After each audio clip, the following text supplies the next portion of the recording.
Hola, bienvenidas, bienvenidos a un programa más de los 41 tropiezos de la heteronorma en México. Yo soy Shibón Guerrero y conmigo me acompañan en esta ocasión Roberto Fiesco, pues muy emocionado de estar en una emisión más de este programa. y también Mara Fortes, igualmente muy emocionada de estar en esta emisión para platicar de Amelio Robles.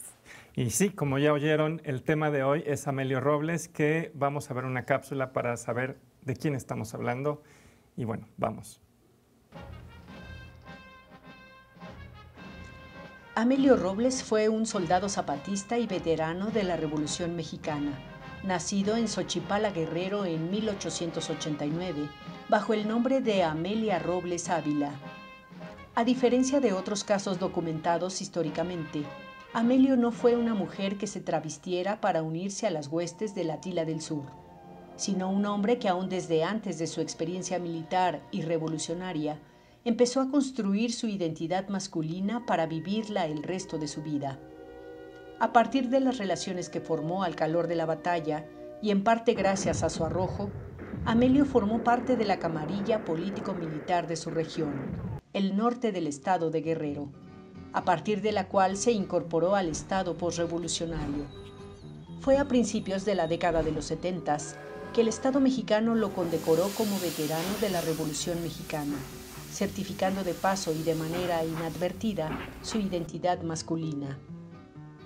Más allá de su vida, Amelio fue convertido en símbolo y arquetipo por distintas corrientes ideológicas y políticas.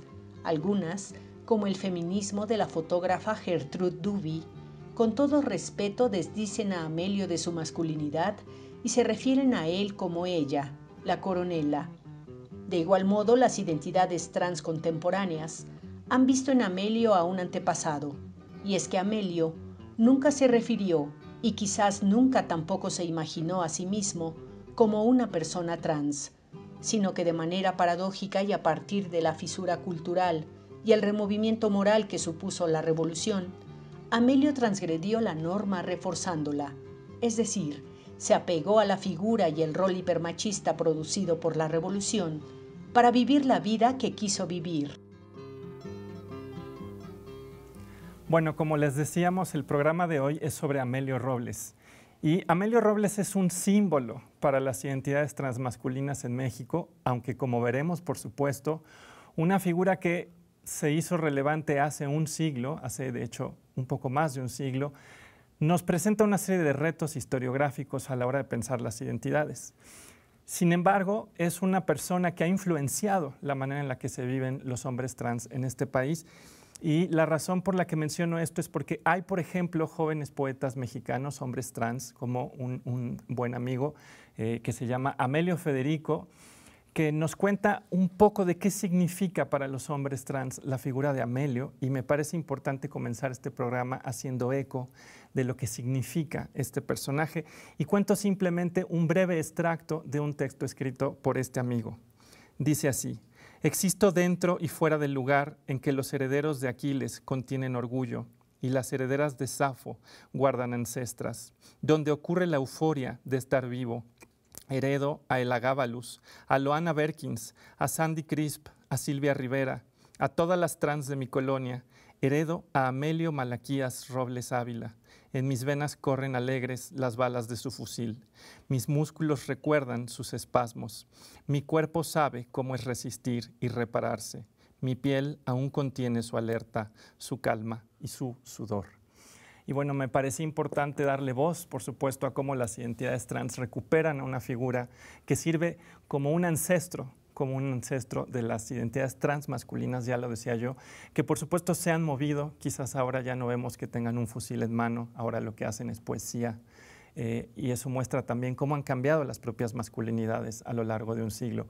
Pero bueno, entremos a nuestro primer bloque. No sé si alguno de ustedes quiere hacer un comentario de inicio, Roberto. Pues a mí me llama mucho la atención, digamos, en la figura de Amelio Robles, ¿no?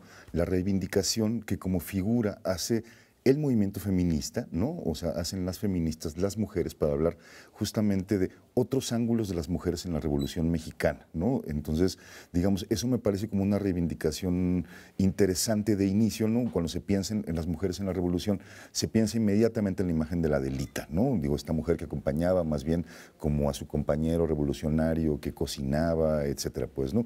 Entonces, digo, pensar que una mujer con una identidad masculina en ese momento, dejando de ser Amelia para convertirse en Amelio, también es una figura que podemos reivindicar evidentemente dentro de estas masculinidades trans, pues, ¿no? Entonces, me llama mucho la atención estos dos polos del personaje y como dos grupos, digo, no diría antagónicos, aunque en algunas ocasiones lo sean, ¿no? Digamos, pueden reivindicar una misma figura para evidenciar, digamos, como a un tipo de figura en un momento tan particular, tan complejo como la gesta revolucionaria en nuestro país en el siglo XX.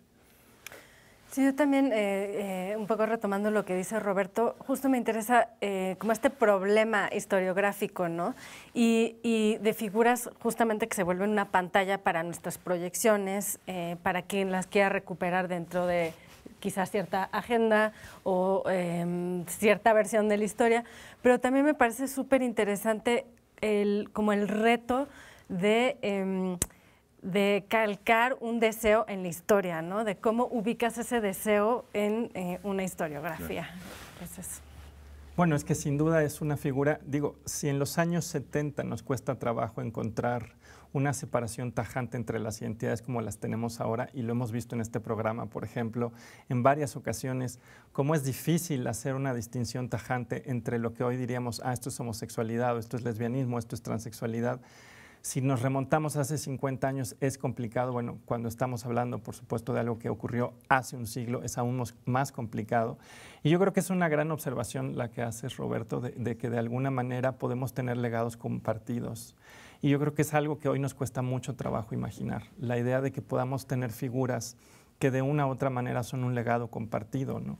Porque desde luego que en la época de Amelio las identidades trans no existen con este nombre. Claro.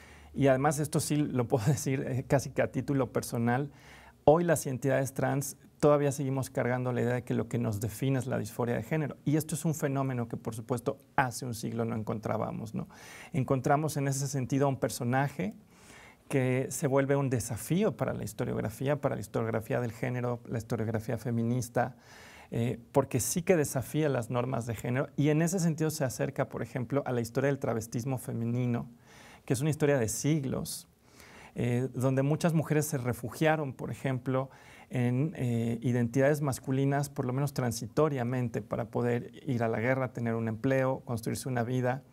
Y quizás lo que llama la atención de una figura como la de Amelio, por supuesto, es que él parece que nunca decide salir de este momento, cosa que en la historia del travestismo femenino solía ser transitorio, solía ser algo meramente ocasional, y con Amelio no. De hecho, vemos a un personaje que busca el reconocimiento por parte de un Estado en un momento donde a nadie se le habría ocurrido el reconocimiento por parte de un Estado, ¿no? Y de un Estado además que se lo reconoce por su carácter revolucionario, no por su carácter de derechos y ciudadanía, ¿no? Claro. No sé sí, si... Y es nombrado veterano de guerra, o sea, cosa que, no veterana de guerra, ¿no? Digo, a mí eso también me parece, digamos, un caso muy complejo porque hay, digamos, un reconocimiento por parte de la Secretaría de la Defensa Nacional a alguien con una identidad masculina. Y eso uno podría pensar qué progresista es y en realidad parece que responde también como una serie de manipulaciones de un acta de nacimiento, apoyo, pero digamos. También la facilidad, ¿no? Claro, de poder manipular el acta de nacimiento. ¿No? O de que correligionarios de la revolución le extiendan cartas, digamos, para reconocer esto. Pensaba, ahora escuchando a Shibón, en el caso de la monja Alférez, por ejemplo, ¿no? O sea, esta, digamos, heroína que tiene justo que travestirse para poder, luchar como, digamos, como un soldado más, pues, ¿no? Digo, y en cómo la representación cinematográfica de ella, por ejemplo, se da a través de una película con María Félix, ¿no? Donde uno dice, claro, o sea, la masculinización de María Félix, pues, es un poco imposible y la película no se le exige en realidad y uno tiene que asumir la convención justamente de esa idea. O en tantas obras de Shakespeare que recurren justamente como a ese mismo recurso, digamos, para generar un equívoco en realidad normalmente en comedias, pues, ¿no? Digo, donde lo que encontramos es justamente a mujeres teniendo que asumir, digamos, como roles masculinos para poder desenvolverse de manera social, etcétera, etcétera, pues, ¿no? Digo, para socializar de otra manera, ¿no? O sea, pero lo de Amelio es muy singular, enormemente Lo de singular. Amelio es muy singular, de hecho eso hay que recordárselo a las audiencias y este es uno de los pocos programas donde hay que recordárselo a todas las audiencias. Lo digo porque, en efecto, es una figura tan emblemática que, por ejemplo, a las identidades trans muchas veces nos cuesta un poco de trabajo imaginar una identidad que leemos tan cercana y que, sin embargo, es de otra época.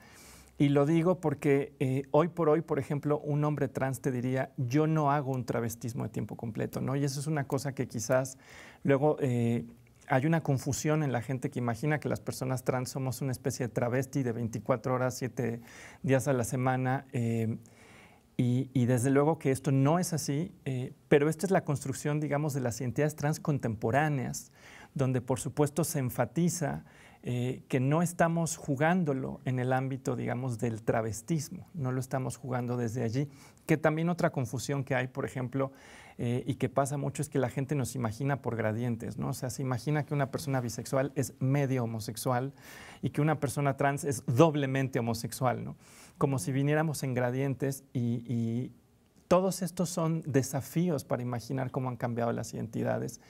Y eso lo digo porque, por supuesto, desde el presente alguien podría decir, ¿por qué estamos haciendo una lectura de Amelio Robles que casi podría invitar a su malgenerización? Y una de las cosas que yo quisiera señalar es que, por supuesto, no queremos faltarle al respeto a su figura histórica, sino señalar que su construcción identitaria, si bien apunta a ser una construcción cercana a las identidades transmasculinas modernas, no es idéntica a esa construcción. En ese sentido, sí creo que va a ser un desafío hacer un ejercicio de imaginación histórica, ¿no? Yo no sé si Mara quiera decirnos algo. Yo, es porque justo estaba pensando, ¿no? Como en el tema de imponer una óptica presentista, ¿no? De las políticas identitarias como las conocemos nosotros, donde hay mucho énfasis en género, a la época revolucionaria, porque creo que ahí importaba más si eras zapatista y digamos como claro, las políticas identitarias tenían otras prioridades aunadas a también el nacionalismo, ¿no? Entonces, bueno, eso es lo que me hizo pensar, ¿no? Como tratar de el peso de las políticas identitarias ahora para las identidades de género modernas, un poco traducido a esa época. Y yo creo que es algo que podemos guardar para nuestro siguiente bloque porque este tiempo ya se nos acabó. Ahora regresamos.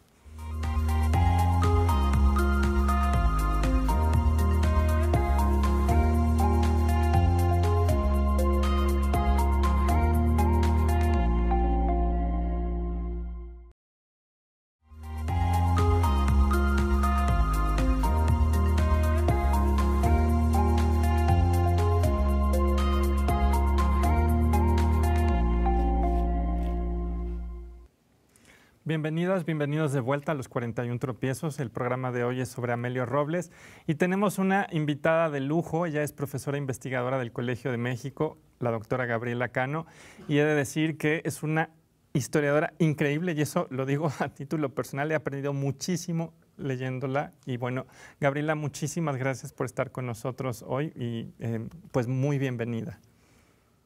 Muchas gracias. Gabriela, a mí, bueno, ya te dije Gabriela, bueno, me habías dicho que te hablara de tú, pero me da como pena. Entonces, y luego cuando tienen títulos nobiliarios, o sea, me gusta decirle doctora, o sea, como que siempre sé que suena bonito. Pero no, un poco me intriga cómo llegas a aproximarte a Amelio Robles, es decir, ¿qué es lo que te lleva a conocerlo, su figura, cómo lo encuentras? Estoy muy emocionada de escuchar este programa y de la importancia que Amelio Robles tiene para la memoria y para la identidad trans en la actualidad, porque pues tuve el privilegio de descubrir que se trataba de una persona que había cambiado su identidad, que se había construido como hombre.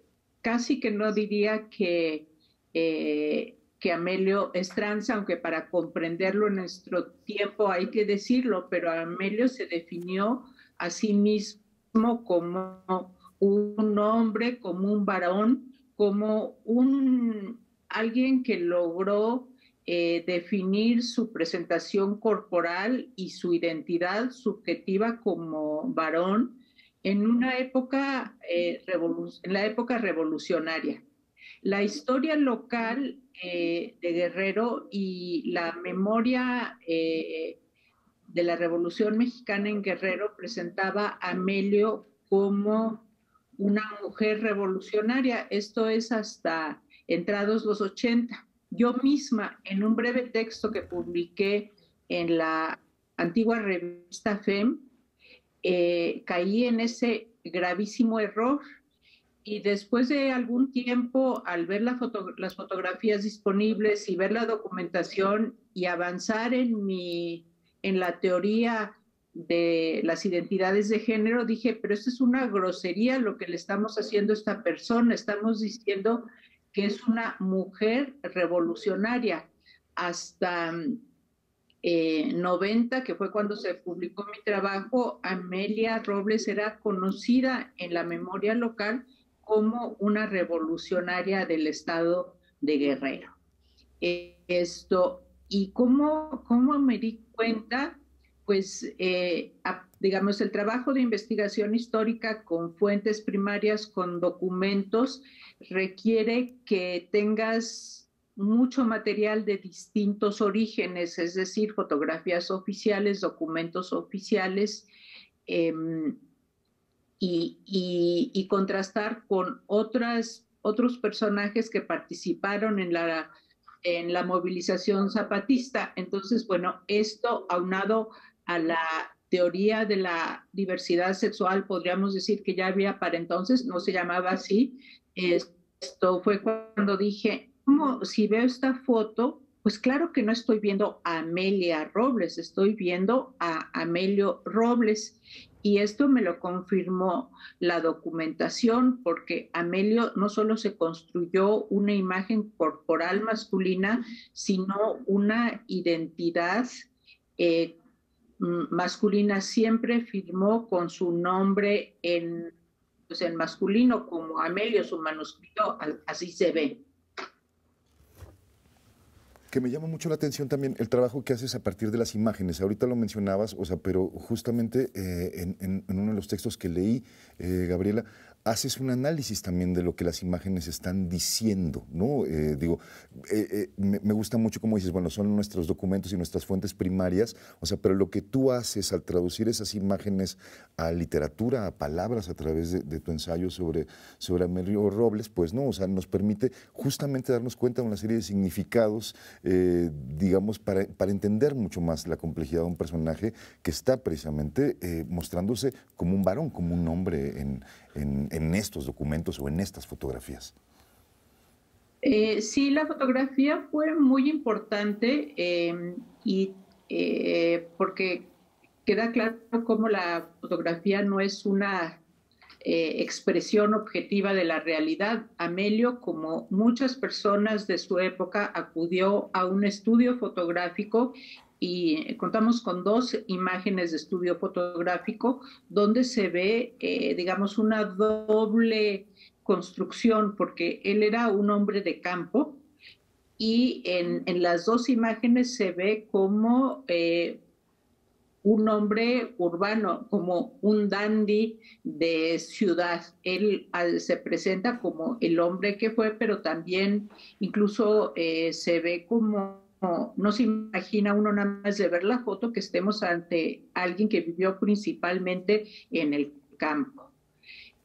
Otro asunto que me parece importante destacar en este programa es que Amelio, por un lado, trastoca la heteronorma, pero también la reafirma. Esa es la gran paradoja. Esa es la gran paradoja porque él funciona con mucho éxito en una sociedad que polariza las identidades de género y él juega con eso. Él nunca reconoce ni tendría por qué reconocer esta plasticidad del género, digamos, hacia afuera.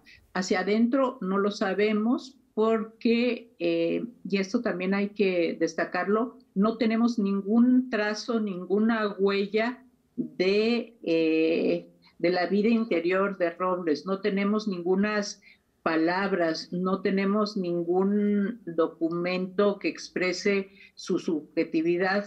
Lo que tenemos para acercarnos a un personaje complejo que podemos convertir en símbolo, yo prefiero verlo como una persona compleja, porque cuando haces símbolos de las personas, pues es una carga muy, muy pesada.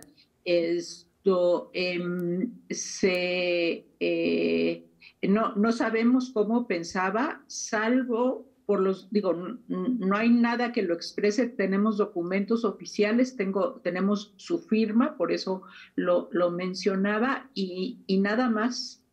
Entonces, eso hizo que la fotografía se volviera tan importante, porque verdaderamente era un maestro para posar ante la cámara y darse la identidad deseada. Como un hombre, hay en las fotografías oficiales, sí se ve como un militar. De hecho, su zapatismo fue una etapa muy corta de su vida. Después, como la mayor parte de los zapatistas, se unió a los triunfadores, a los carrancistas, y luego también, como la mayor parte de los zapatistas, los que le dieron las cartas de recomendación, se incorporó al Estado postrevolucionario. Pero bueno, sí, las fotos fueron algo muy, muy importante, sobre todo la fotografía de estudio. Bueno, a mí, justamente al principio, una de mis preguntas iba a ser cómo acceder a la subjetividad de un personaje como Amelio Robles, y siento que de repente como el contar la historia de Amelio Robles dice más de quien mira a esa figura que de la interioridad de ese personaje, y también como esta sensación de que la historiografía se vuelve también una arqueología de las miradas que atraviesan ese personaje, ¿no? De sus contemporáneos, de sus compañeros en la guerra, que siento que ahí también encaja cómo se reifica también esta masculinidad súper machista y esta lógica heteronormativa, pero también como la mirada sensacionalista, y luego la mirada del presente, o quizá, porque también en tu investigación mencionas a Gertrude Duby, de estos personajes que quieren recuperar a Amelio Robles como dentro de un canon quizá feminista. Entonces, no sé, me da como mucha curiosidad como problema historiográfico, ¿cómo accede uno a esa subjetividad? En este caso, yo creo que lo único que tenemos es la expresión corporal de Amelio Robles y su inserción dentro del Estado. No hay otra subjetividad. Y lo que dices es algo muy importante. A mí en realidad me interesa más la relación entre Amelio y su sociedad, entre Amelio y sus compañeros de armas en el campo de batalla, entre Amelio y sus parejas, entre Amelio y su entorno cotidiano en los poblados en donde vivió, y cómo pues tiene una relativa aceptación, una conflictiva aceptación en su entorno. Creo que yo misma, y bueno, publicaré algo para cambiar un poco el foco, no es tanto la excepcionalidad de Amelio, porque bueno, la mirada que yo tengo como investigadora, como historiadora, es ir a personaje individual, y desde ese punto de vista, pues todos somos excepcionales, únicos, particulares. Y eso me parece importante, más que ver a Amelio como excéntrico, porque esa es una mirada que puede ser que nos puede llevar a lugares que a mí no me gustan ni me interesan, sino más bien me interesa la relación con esa sociedad que por un lado fue realmente aceptó a Robles, pero al mismo tiempo otros le buscaban calzar, sabiendo su historia inicial de sus primeros años de vida, buscaban calzar a Robles de acuerdo a sus propósitos ideológicos o políticos. Lo que a mí me interesa de Robles como personaje es la complejidad individual de su particularidad de inserción en el mundo y verlo en su época, en una época donde él entendió muy bien cómo operaba el género, cómo operaba la cultura y se posicionó de acuerdo a su deseo. Trató con quienes lo apoyaron, con quienes no lo apoyaban tanto, como Gertrude Duby. Gertrude Duby es una fotógrafa, fue reconocida por sus fotografías de los lacandones, pero en algún momento Gertrude escribe, esto no está publicado, lo dijo así como en corto, bueno, se publicó brevemente en un medio muy poco conocido, dice que me perdone la coronela, pero yo la voy a tratar de mujer. Para un cierto feminismo del siglo XX, no estoy hablando del feminismo actual, se nos olvida que el feminismo también tiene una historia y va cambiando y tiene disputas, lo que no es algo que desmerezca el feminismo ni que le quite potencia, al contrario, esa es su vitalidad. Para una mirada feminista de mediados del siglo XX, pues querían ver ahí una mujer que rompía con los parámetros de género.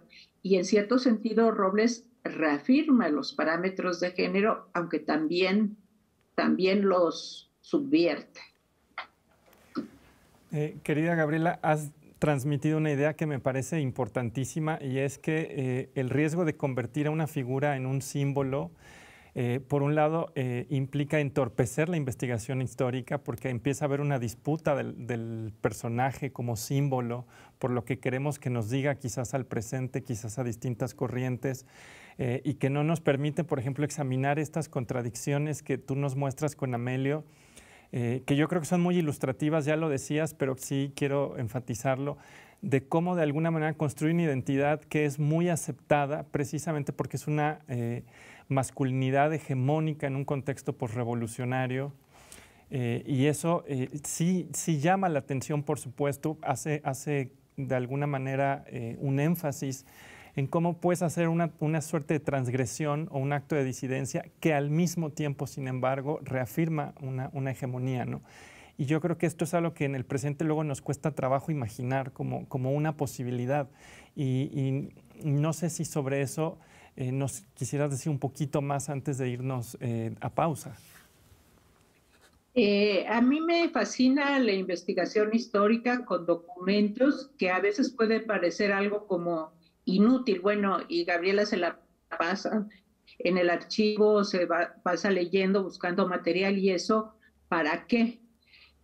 Creo que es por el reto que significa pensar y por el reto que significa cuestionar las identidades, cuestionar el conocimiento establecido, y que eso es el reto de la investigación, del conocimiento. Y digo, el hecho de volver a los personajes símbolos de la memoria, pues lo vemos todos los días. Eso los vuelve acartonados, los vuelve poco humanos o los deshumaniza, pero cumple una función política. Esto, en cierto sentido, pues sí, me resulta conmovedor y muy emocionante ver cómo Amelio se ha convertido en un símbolo. Y eso para mí como investigadora es también materia de estudio, es la disputa de la memoria. Todo el tiempo estamos viendo disputas por la memoria, desde la conquista, de la llegada de los españoles. No, ahí también digo, ¿qué palabra uso?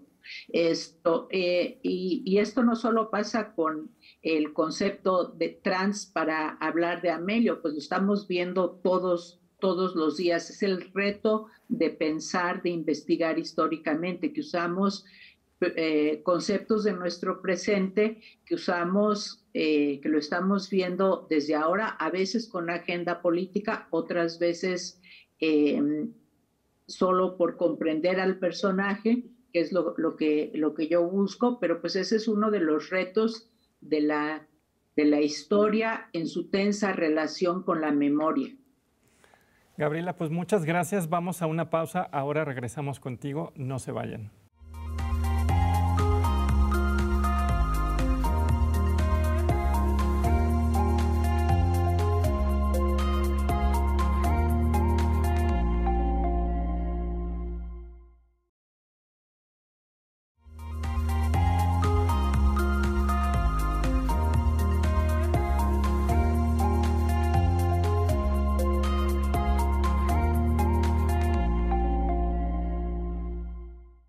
Bienvenidas, bienvenidos de vuelta aquí a los 41 tropiezos. Estamos hablando de Amelio Robles con la doctora Gabriela Cano y quiero empezar este bloque contando una anécdota muy breve, pero creo que es muy ilustrativa de la dificultad que implica pensar a las identidades trans en la historia. Y esto pasó en el ya extinto Centro Cultural Jauría Trans, que para quien no lo ubica fue un centro cultural chiquito, pero muy simbólico, donde había exposiciones sobre arte, sobre filosofía, sobre historia de cuestiones que tenían que ver con la comunidad trans. Y en alguna ocasión tuvimos justamente una mesa de reflexión sobre las identidades trans en la historia, un poco disparada porque se había acercado una historiadora que estaba interesada en estudiar la historia de la ciencia en cruce con los hombres trans que habían sido de alguna manera figuras importantes en la historia de la ciencia. Y lo cuento porque había en especial una figura de un hombre trans que había escrito uno de los primeros libros de endocrinología del siglo XX, bueno, de endocrinología a secas.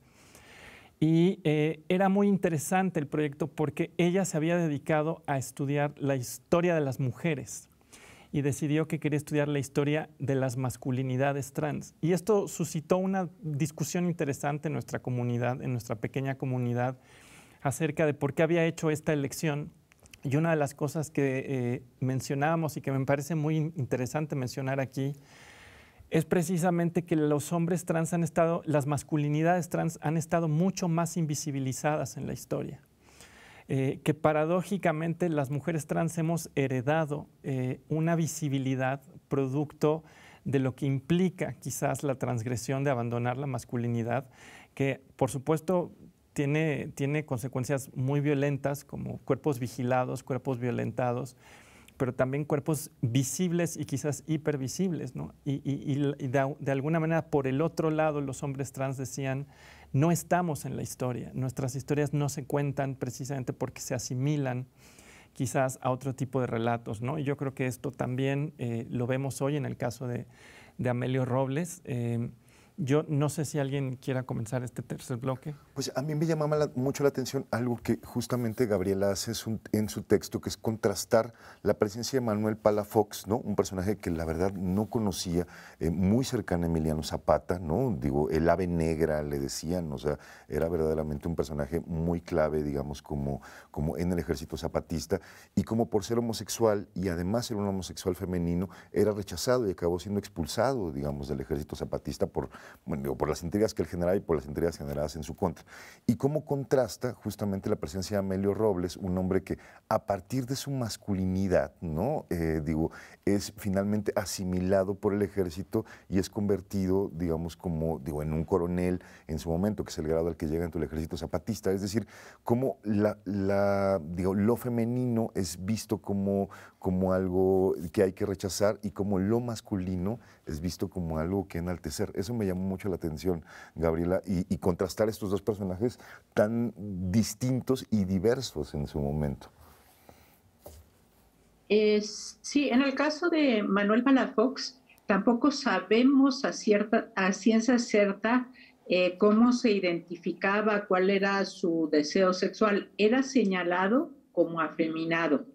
Ese es como el reto de pues, de no poder hablar con el más allá.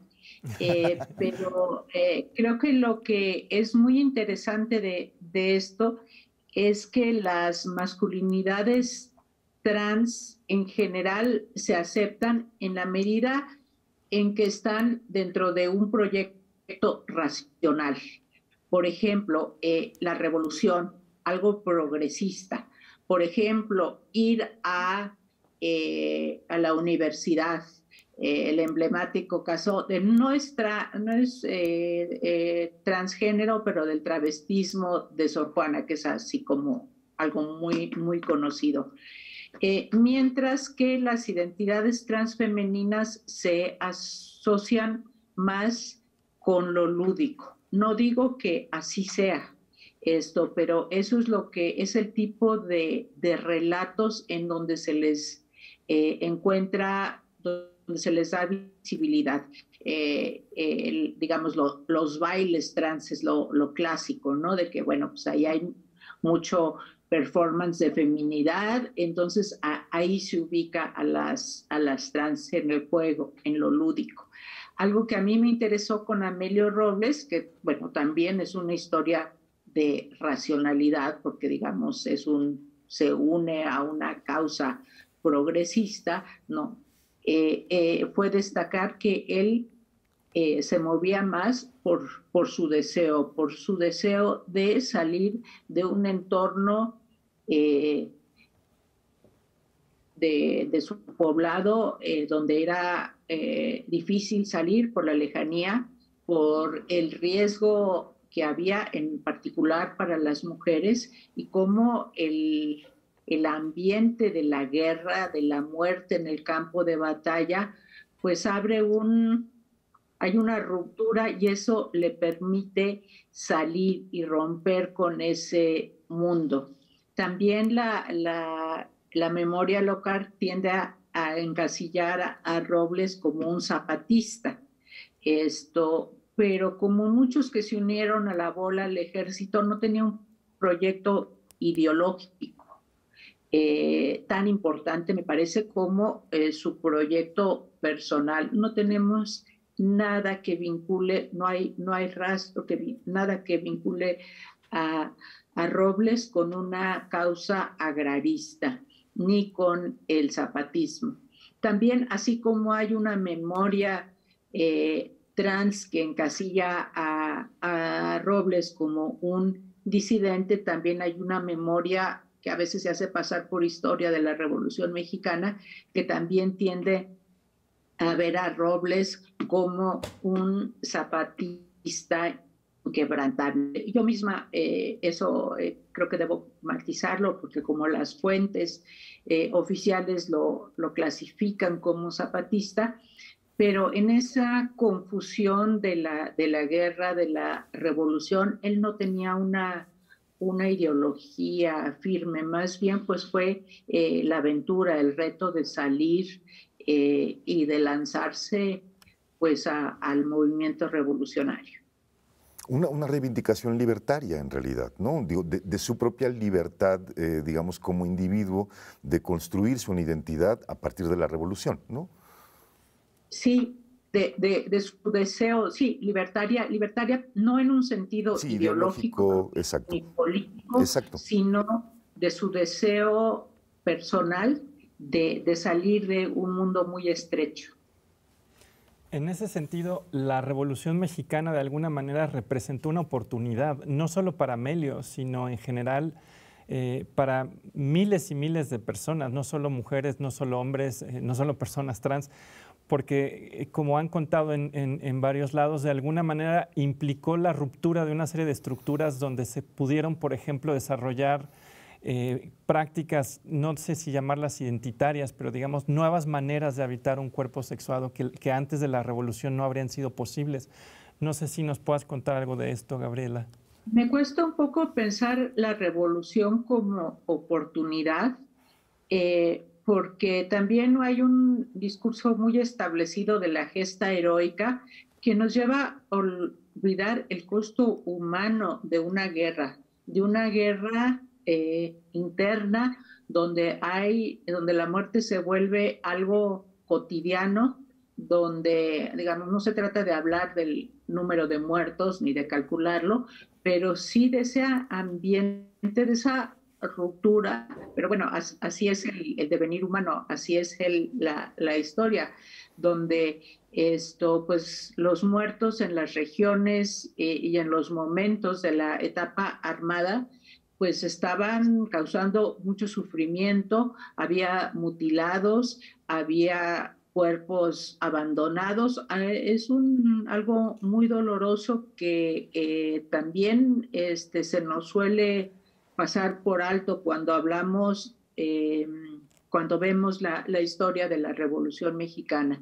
Entonces sí se remueven los conceptos preestablecidos, se fisura la moral imperante. Hay espacios de movimiento para la manera como las personas viven su sexualidad, para la movilidad geográfica, sin duda. Pero el costo humano es altísimo. Pensaba también justo en el final de la vida de Amelio Robles, ¿no? Y en cómo en el propio lugar donde él habitaba, Xochipala Guerrero, si no me equivoco, hay una escuela, ¿no? Una escuela que se llama Coronel Robles, ¿no? Que está, digamos, hablando justamente de la importancia local, de esta historia local que nos decía Gabriel hace ratito.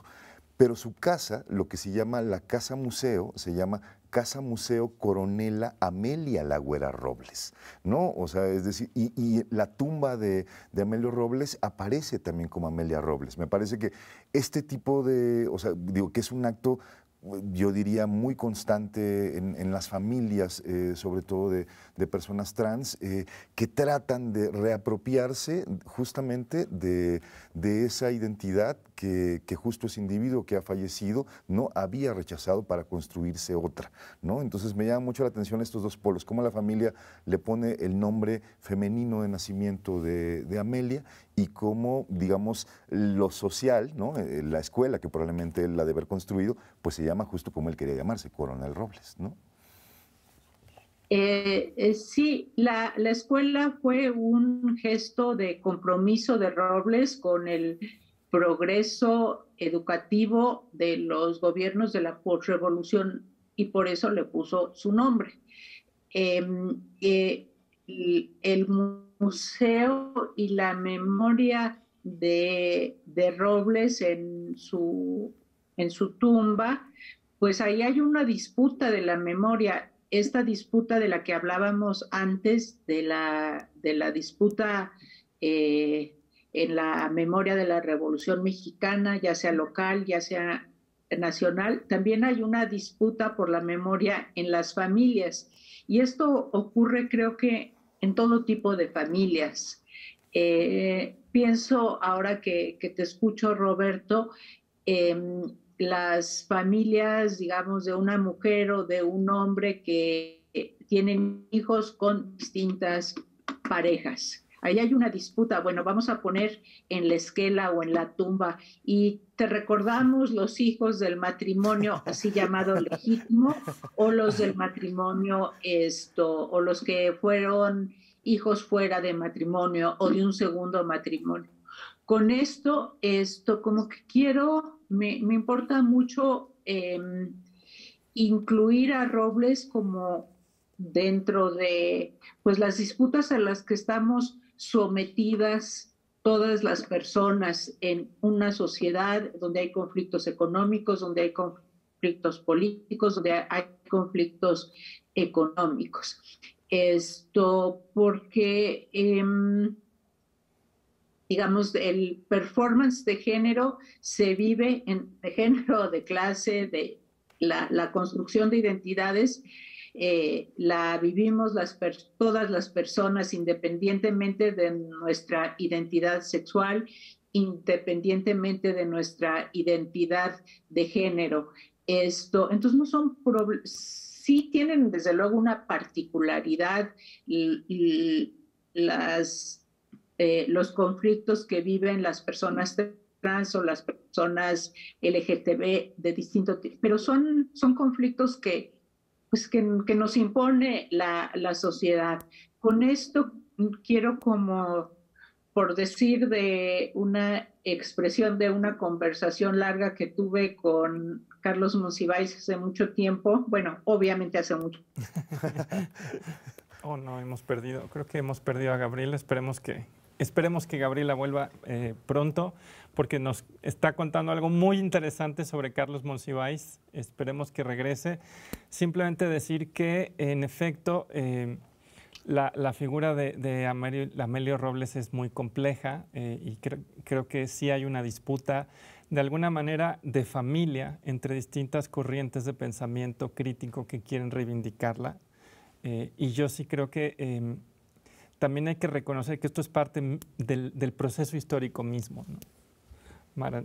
A mí me llamaba la atención, quería retomar como esta problemática que planteaste sobre la visibilidad de identidades trans masculinas versus identidades trans femeninas, porque me llamó mucho la atención la facilidad con la que logró cambiar su acta de nacimiento, ¿no? Y si pensamos que aún digamos, para entrar como en el marco legal de un país o al orden simbólico de una sociedad, ¿no? Siempre es importante definir, eres hombre o mujer, ¿no?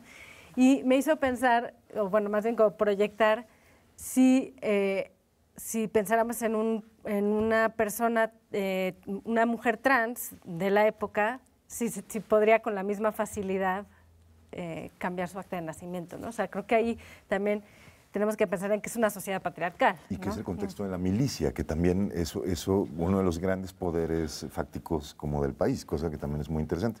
Ya tenemos con nosotros de vuelta a Gabriela, que nos estaba contando una anécdota con Carlos Monsiváis y se nos escapa. Te escuchamos, Gabriela. Parece que no la escucha. Que si puedes prender tu micrófono, Gabriela. Ya. Sí, es que me desconecté. Sí, a Carlos Monsiváis le preocupaba y hacía muchos señalamientos en este sentido de que las personas LGTB, quienes viven contra o al margen de la heteronorma, pues son parte de la sociedad y enfrentan conflictos parecidos a las que enfrentan todas las personas, como que hay una tendencia en los medios, en las narrativas dominantes, de poner a Amelio bajo el microscopio, así como para verlo muy detallado como alguien, pues como alguien raro. Y creo que hay que comparar siempre con los conflictos que puede haber por otras personas de su sociedad, de su entorno, de un entorno histórico, social parecido.